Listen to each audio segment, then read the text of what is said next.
তুমি কি বলছো আমি দেশ ছেড়ে চলে যাই? এমন কুসন্তান হলাম দেশের জন্য, এখন পরামর্শ দিতে আপনি দেশ ছেড়ে চলে যান, এই অবস্থা হলো আমার। থেকে আহ্বান জানাই, আমি কেন এখানে দেশে থাকছেন। আজকেও একটা নতুন দেশ থেকে আহ্বান পেলাম, বলে আমরা সব ব্যবস্থা করে দেবো। এটা আর একটা নতুন দেশ যোগ করে আছি। এখানে সরকারের ভেতরে একটা পক্ষ আছে, যেই পক্ষটা দুই দিকে খেলার চেষ্টা করে। এর মধ্যে সবচাইতে বড় গালসাপ হচ্ছে আসিফ নজরুল এবং মনির হায়দার। বাট এই বৈঠকটা হয়েছে উপদেষ্টা পরিষদের।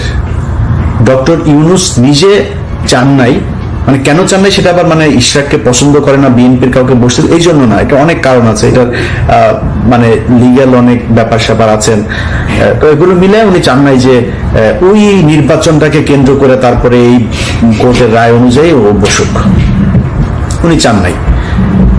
তো সিদ্ধান্তটা সব উপদেষ্টারা মিলে নিয়েছেন।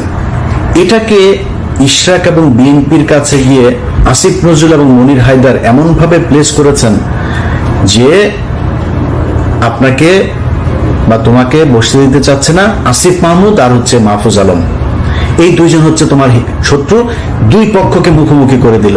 দেখেন এখন এরা যখন জানলো যে হ্যাঁ ও আমার বসতে দিবে না, তখন হচ্ছে হ্যাঁ আমার কথা শুনবে না, বিএনপির পুরো সাংগঠনিক ভাবে একদম